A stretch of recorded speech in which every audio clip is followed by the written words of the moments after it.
अस्सलाम वालेकुम गाइस, मेरा नाम है फ़ाइका, आपको अपने चैनल मैथमेटिक्स लर्नर पे वेलकम करती हूँ। आज का मेरा टॉपिक है फैक्टर्स एंड मल्टीपल्स। गाइस मैं आपको एग्जांपल्स के साथ समझाती जाऊँगी कि क्या होते हैं। सबसे पहले हम मैं एक एग्जांपल ले लेते हैं, जैसे कि मैंने सिंपल एक डिवीज़न की हुई है। 9 को डिवाइड किया है 2 से और हमारे पास आंसर यानी क्वोशिएंट आया है 4 और यहाँ पे हमारे पास रिमाइंडर आया 1, क्योंकि 2 मल्टीप्लाई बाय 4 करेंगे हमारे पास आंसर 8 आएगा और जबकि हमारा जो डिवाइडेंड है वो 9 है। इसकी वजह से हमारे पास आंसर आएगा 4 और रिमाइंडर 1 आएगा। तो हम ये सिंपल सी एक डिवीज़न है ना, इसको ले लेते हैं, इसी को कंसीडर कर लेते हैं ताकि हमारे सारे कॉन्सेप्ट्स क्लियर हो जाएँगे। इसी हिसाब से मैं आपको बता रही हूँ कि इस क्वेश्चन के हिसाब से जो 2 है ना, हम ये कहेंगे कि जो 2 है ना वो 9 का फैक्टर नहीं है, क्योंकि यहाँ पे रिमाइंडर बच रहा है। आप ये समझें कि कोई भी ऐसा डिवाइडेंड जो कि डिवाइज़र को कंप्लीटली डिवाइड कर दे ना, तो वही कहलाता है उस ना डिवाइडेंड का फैक्टर। यानी कि अगर यहाँ पे 9 की जगह 8 होता, तो हमारे पास आंसर आता 2 मल्टीप्लाई बाय 4 इक्वल्स टू 8। हमारे पास यहाँ पे रिमाइंडर कोई भी नहीं बचता। तो फिर उस वक़्त हम ये कह सकते थे कि जो 8 है ना, यानी ये जो 8 डिवाइडेंड होता, वो 2 से कंप्लीटली डिवाइड हो जाता है। इस वजह से 8 जो है वो 2 जो है वो 8 का फैक्टर है। लेकिन यहाँ ऐसा नहीं है, इसलिए हम कहेंगे 9 जो है वो 2 का फैक्टर नहीं है, क्योंकि वो उसको कंप्लीटली डिवाइड नहीं करता। लेकिन अब यहाँ पे हम दूसरी एग्ज़ाम्पल ले रहे हैं जो कि मैंने दी है, 288 को डिवाइड बाय 3 किया हुआ है। 288 को जब हम डिवाइड बाय 3 करेंगे तो हमारे पास आंसर आ रहा है 96, क्वोशिएंट हमारा 96 है। और आप देख सकते हैं इस एग्ज़ाम्पल में यहाँ पर हमारे पास जो आंसर है वो 0 है। यानी कि हमारे पास रिमाइंडर कोई भी नहीं है। जब हमारे पास रिमाइंडर नहीं बचेगा तो हम कहेंगे कि ये जो नंबर है यहाँ पे, यानी कि ये जो 3 नंबर है ना, वो इस 288 का फैक्टर है। तो ये क्योंकि इसने इसको कंप्लीटली डिवाइड कर दिया है। अगर यहाँ पे कोई भी रिमाइंडर बचता तो हम कह रहे कि ये इस नंबर का 288 का जो है वो फैक्टर नहीं है। अच्छा, यहाँ पे इसी एग्जांपल से हम मल्टीपल भी समझ जाएँगे बहुत आराम से। वो ये कि अगर हम कोई नंबर किसी भी दूसरे नंबर को कंप्लीटली डिवाइड कर रहा है ना, इसका मतलब है कि यहाँ पे ये जो 288 नंबर है ना, वो इस नंबर 3 का मल्टीपल है। यानी कि आप देख सकते हैं 3 को हम मल्टीपल टाइम्स अपने आप से जब मल्टीप्लाई करेंगे या किसी भी दूसरे नंबर से मल्टीप्लाई करेंगे, तो हमारे पास 288 भी आ सकता है। यानी कि अगर हम 3 को मल्टीप्लाई बाय 96 करेंगे, तो हमारे पास आंसर आ जाएगा 288। ऐसी सूरत में हम कहेंगे कि जो डिवाइडेंड यानी कि ये जो नंबर 288 है ना, वो इस डिवाइज़र यानी कि नंबर 3 का मल्टीपल है। तो मल्टीपल और फैक्टर्स जो हैं वो आपस में इस तरीके से कनेक्टेड होते हैं। यहाँ पे एक चीज़ इम्पोर्टेंट समझने की वो ये है, याद रखने की, वो ये कि कोई भी नंबर है, कोई भी फॉर एग्ज़ाम्पल जैसे नंबर यहाँ पे 288 दिया हुआ है, उसके कोई लिमिटेड नंबर ऑफ फैक्टर्स हो सकते हैं। यानी कि इस नंबर से कौन-कौन से नंबर डिवाइड कर देंगे कंप्लीटली, यानी कि 3 भी डिवाइड हो जाएगा। यानी कि 288 को अगर जब हम कंप्लीटली डिवाइड करना चाहेंगे, रिमाइंडर 0 बचे, उसी को ही हम फैक्टर कहते हैं, तो वो 3 से भी हो जाएगा, 96 से भी हो जाएगा, 2 से भी हो जाएगा, 1 से भी हो जाएगा और भी बहुत सारे नंबर जैसे होंगे। तो ये जो नंबर्स होते हैं, यानी कि जो भी इस नंबर 288 के फैक्टर्स होंगे, वो कोई लिमिटेड नंबर्स होंगे। ये क्या हो सकता है कि 5 हों या 10 हों या 20 हों, लेकिन इससे ज़्यादा नहीं। लेकिन कोई भी नंबर अगर हम कहें कि इसके मल्टीपल्स कितने हैं, तो हम कहेंगे कि उसके हमारे पास इनफाइनाइट मल्टीपल्स हैं, यानी अनलिमिटेड। अगर मैं आपसे कहूँ कि नंबर 3 के कितने मल्टीपल्स हैं, तो हम स्टार्टिंग के तो कुछ बता सकते हैं, 3, 6, 9, 12, 15। लेकिन ये है कि बहुत इनफाइनाइटली हम नहीं इसमें जा सकते, क्योंकि ये जो है ना इनफाइनाइट नंबर्स होते हैं, हमें नहीं पता कि ये कहाँ तक, क्योंकि आपको पता है कि जो नेचुरल नंबर्स हैं ना, उनका स्टार्टिंग तो हमें पता है 1 से शुरू है, लेकिन ये नहीं पता कि उसकी एंडिंग क्या है। इसीलिए जो है किसी भी नंबर के जो मल्टीपल्स हैं वो हमेशा मैक्सिमम हो जाते हैं, इनफाइनाइट होते हैं। इस तरीके से अब हम आते हैं इवन एंड ऑड नंबर्स पे। ये कॉन्सेप्ट समझना बहुत आसान है आपके लिए, वो इस वजह से क्योंकि अगर हम ये याद रख लें, ये जो शुरू के यानी कि ये जो हमारी काउंटिंग नंबर्स हैं 0 से लेके 9 तक, अगर आप इनकी जो है ना वो याद रख लें, जैसे कि एक-एक छोड़ के, एक नंबर छोड़ के यानी कि 0, फिर एक नंबर छोड़ के 1, छोड़ के 2, फिर 4, फिर 6, 8, ये जो नंबर्स हैं ये इवन है और इसी तरीके से 1, 3, 5, 7, 9 ऑड है। इनका एक रूल ये है कि अगर सिर्फ़ यही नंबर्स ऑड नहीं है, ऐसे कोई भी नंबर जिनका जो जिनके वन्स प्लेस पे ये नंबर्स हों वो सब ऑड होंगे और जिनके भी वन्स प्लेस पे ये नंबर्स हों वो सारे इवन होंगे। यानी कि अगर कोई 6 डिजिट या 7 डिजिट नंबर है, अगर आपसे कहें कि इवन है या ऑड है, तो इसको जानना कोई भी मुश्किल नहीं है। आप सिर्फ़ सब लास्ट डिजिट देखेंगे, अगर लास्ट डिजिट उसका 4 होगा तो हम कहेंगे कि ये इवन नंबर है। जैसे कि ये मैंने एग्ज़ाम्पल्स दिए हैं, 422 है, तो इसमें आप सिर्फ़ ये वन्स प्लेस देखेंगे, वन्स प्लेस में 2 है, तो इसका मतलब ये पूरा डिजिट इवन है। इसी तरीके से ये 80 है, इसमें वन प्लेस पे 0 है, तो आप देख लें 0 आता है इवन नंबर्स के पास। इसी तरीके से अगर कोई ऐसे नंबर्स होंगे जो जिनके अंदर ये सारे नंबर्स आएँगे लास्ट में 1, 3, 5, 7 या 9, तो वो ऑड नंबर्स कहलाएँगे। जैसे कि ये नंबर्स है 81 ऑड नंबर है, 347 ऑड नंबर है, क्योंकि आप हमेशा इनके वन्स प्लेस को देखेंगे, बाकी नंबर्स चाहे शुरू से कोई भी हो, आप सिर्फ वंस प्लेस को देखेंगे, तो हम ये कहेंगे कि जो भी नंबर्स जो है वो कम्प्लीटली डिवाइड बाय टू हो जाते हैं, यानी कि ऐसे नंबर्स, ऐसे तमाम नंबर जो कि टू के मल्टीपल्स होंगे, वो नंबर्स हमेशा इवन नंबर्स कहलाएंगे।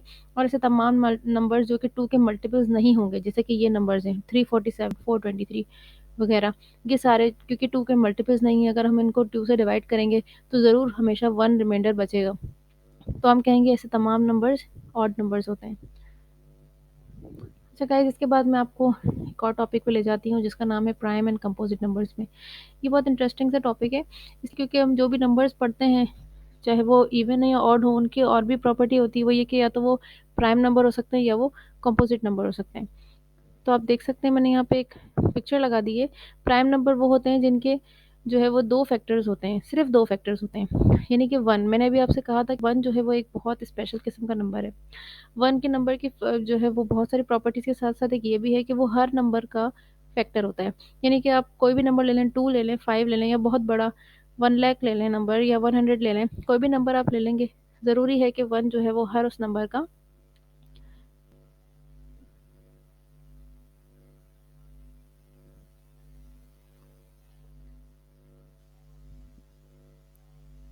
ज़रूरी है कि वन जो है वो उस नंबर का फैक्टर होगा। तो हर नंबर के कम से कम दो फैक्टर ज़रूर होते हैं, यानी कि कोई भी आप नंबर ले लेते हैं, ज़रूरी है कि वन भी उसका फैक्टर हो और वो खुद भी उसका फैक्टर होगा। हर नंबर अपना खुद का फैक्टर होता है। लेकिन कंपोजिट नंबर्स में क्या क्या है कि इन दो, यानी वो खुद नंबर वन और उसके अलावा भी और कम से कम एक भी उसका अगर फैक्टर होगा ना, तो वो कंपोजिट नंबर कहलाता है। जैसे कि आपको एग्जांपल देते हैं, मैं फोर की एग्जांपल देती हूँ। अगर मैं कहूँ कि फोर के कौन कौन से फैक्टर्स हैं, तो हम कहेंगे फोर के फैक्टर्स में है वन, और फोर तो खुद है भी, लेकिन टू भी उस फोर का फैक्टर है। तो इसीलिए इसमें कंपोजिट नंबर में कम से कम तीन फैक्टर्स, अगर कोई भी नंबर के तीन फैक्टर्स हो जाते हैं, तो हम ये कहते हैं कि वो नंबर कंपोजिट नंबर है। तो यहाँ पे भी एक इम्पॉर्टेंट बात ये है, क्योंकि मैंने आपसे कहा कि वन स्पेशल नंबर है, तो वन जो है उसको हम ना तो प्राइम नंबर कहते हैं और ना ही कंपोजिट नंबर, क्योंकि उसका फैक्टर ही सिर्फ एक है। यानी कि प्राइम नंबर भी उस नंबर को कहते हैं जिसके कम से कम दो फैक्टर्स होते हैं, यानी कि वो नंबर वन और वो खुद।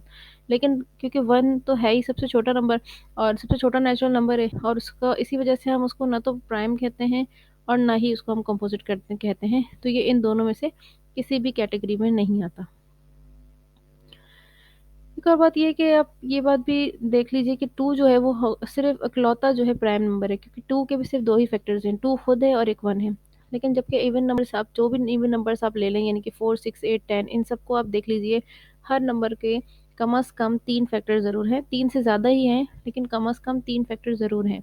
तो यानी कि तमाम जो इवन नंबर्स हैं टू के अलावा, वो तमाम नंबर्स कॉम्पोजिट नंबर्स होते हैं। सिर्फ एक टू जो है वो, जिस तरह से एक वन स्पेशल नंबर है, इसी तरीके से टू जो है वो भी एक स्पेशल नंबर है, क्योंकि वो इकलौता प्राइम नंबर है जो कि इवन भी है। ठीक है गाइस, इसके बाद हम आ जाते हैं सीवो फेटोस्थीन्स के ऊपर। इन्होंने जो एक मेथोडोलॉजी दी थी 2000 साल पहले। ये जो एक मैथमेटिशियन थे, ग्रीक मैथमेटिशियन, इन्होंने एक ज़बरदस्ती मेथोडोलॉजी बताई थी, जो कि हमारे प्राइमरी क्लासेस में पढ़ाई भी जाती है, कि किस तरीके से हम लोग जो है वो इन्होंने फर्स्ट 100 नंबर्स पे ये अपनी मेथोडोलॉजी अप्लाई की थी। अगर वो ये देखना चाहते थे कि हम किस तरह से पता लगा सकते हैं कि कौन से नंबर कंपोजिट हैं और कौन से प्राइम नंबर्स हैं फर्स्ट 100 नंबर्स में से, तो उन्होंने एक मेथडोलॉजी बनाई। ये बिल्कुल सिंपल सी है, कि कुछ स्टेप्स हैं वो मैं आपको बताती जाती हूँ, और वो आप जो है वो ध्यान में रख लीजिए। तो आपको ये जो शुरू के फर्स्ट नंबर्स हैं, प्राइम नंबर्स, इनके लिए सोचना नहीं पड़ेगा। इसी से जो है वो, इसी मेथडोलॉजी के ज़रिए आपका पूरा चार्ट एक बन जाएगा। उसमें करना क्या होता है, आपको फर्स्ट जो 100 नंबर्स हैं, यानी कि 1 से लेके 100 को आपको 10 कॉलम्स में अरेंज करना है। यानी 1 से लेके 10 हम जैसे ही पहले 10 नंबर्स अरेंज करेंगे, तो हमारे सारे नंबर्स खुद ब खुद अरेंज हो जाएँगे। अच्छा, यहाँ पे आपको कॉलम्स में अरेंज करना है, तो आप देखेंगे रोज़ खुद ब खुद 10 अरेंज हो जा रही हैं। तो इस तरीके से हमने first natural numbers, 100 natural numbers को यहाँ पे हमने इनकी सेटिंग कर ली है। अब आपको करना क्या है, वन वन, क्योंकि आप देख सकते हैं इन तमाम नंबर्स में भी हमने वन को सबसे अलग जो है वो रखा हुआ है। वन को हमने पर्पल किया हुआ है, बाकी सारे नंबर है तो क्रॉस है या एनसर्कल्ड हुए में है पिंक कलर के अंदर, लेकिन सिर्फ एक वन ही वाहिद नंबर है जो कि सबसे अलग है। तो हम ये कह रहे हैं कि वन जो है वो स्पेशल नंबर है, इसीलिए क्योंकि वो ना तो प्राइम नंबर है, ना ही वो कंपोजिट नंबर है। तो अब आप ये देख सकते हैं कि करना हमें क्या है, कि वन से हम स्टार्ट करेंगे और वन को हम छोड़ देंगे। उसके बाद जो भी नंबर आएगा, यानी कि ऑफ कोर्स टू ही आएगा। 2 से अब स्टार्ट करेंगे और 2 को हम सर्किल कर देंगे। 2 के अब ऊपर खड़े हो गए, अब हम 2 को हमने सर्किल कर दिया है। उसके बाद हमें हर दूसरे नंबर को क्रॉस कर देना है, यानी कि 2 के बाद दूसरा नंबर कौन-सा है? 4, उसके बाद 6, हर दूसरा नंबर का मतलब है उसके बाद 1 नंबर छोड़ना है। 3 को छोड़ दिया फिर 4, 5 को छोड़ दिया फिर 6, 7 को छोड़ दिया फिर 8। इस तरह से करते-करते अब 100 तक ऐसे तमाम नंबर्स को क्रॉस कर देना है जो कि एक नंबर एक छोड़कर आ रहे हैं, और ऑफ कोर्स वो सारे नंबर इवन नंबर्स ही होंगे। इसके बाद आपको क्या करना है, अब आपको 3 पर आ जाना है। अब 2 के लिए आपने सारी मेथोडोलॉजी अप्लाई कर ली, अब आप 3 पे आएँगे। अब इस नंबर को आपको फिर से सर्किल करना है, जैसे कि आपने 2 पे खड़े होके 2 को सर्किल किया था। अब आप 3 पर पहुँच के 3 को भी सर्किल कर देंगे। 3 को आपने सर्किल किया, उसके बाद से हर तीसरा नंबर यानी 2 नंबर छोड़ के तीसरे नंबर को भी आपको इसी तरह क्रॉस करना है। इस तरीके से क्या होगा, 6, 9, 12, 15 इस तरीके से करते-करते 100 तक 99 भी आ जाएगा। सारे नंबर्स आपको इस तरह से क्रॉस कर देने हैं। इसके बाद यही प्रोसेस अब आप देखेंगे नेक्स्ट जो है वो ऐसा नंबर कौन सा है जो कि ना तो सर्किल हुआ हुआ है और ना ही क्रॉस, वो होगा 5। तो 5 पे खड़े होकर भी आपको यही मेथोडोलॉजी अप्लाई करनी है, उसके बाद 7 पे भी, और जो भी नंबर इस तरह आते जा रहे हैं आपके पास, वहाँ पे आप खड़े होकर उतने ही नंबर्स उनमें से बीच में छोड़कर और 100 तक यही मेथड अप्लाई करेंगे। तो आपके पास कुछ इस तरह का चार्ट आ जाएगा जैसे कि मेरे पास आ रहा है। इस चार्ट में हमें पता चल जाएगा कि कौन से नंबर जो है वो इवन है, सॉरी इवन नहीं, क्या कौन से नंबर जो है वो प्राइम है और कौन से कंपोजिट है। तो आप देख सकते हैं कि 1 तो सबसे अलग ट्रीट किया हुआ है, इसलिए 1 तो क्योंकि वो नाइदर प्राइम है नॉर नॉर कंपोजिट है, इसलिए उसको हमने अलग कर दिया है। बाकी तमाम नंबर्स जो हैं जो भी इनसर्किल किए हुए हैं, इनसर्किल जो भी हमारे नंबर्स किए हुए हैं वो सारे नंबर्स हमारे पास प्राइम नंबर्स हैं, यानी 2, 3, 5, 7, 67, 79, ये सारे नंबर्स जो हमारे पास आए हैं, ये सारे नंबर्स हमारे पास प्राइम नंबर्स हैं, और जो भी नंबर्स हमारे पास यहाँ क्रॉस किए हुए हैं ये तमाम नंबर्स हमारे कंपोजिट नंबर्स हैं।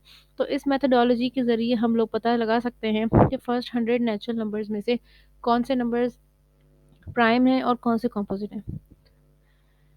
ठीक है गाइस, अभी इस वीडियो के लिए इतना काफ़ी है। इंशाल्लाह आपसे अगली वीडियो में मुलाकात होगी, तब तक के लिए अपना ख्याल रखिएगा। अल्लाह हाफ़िज़।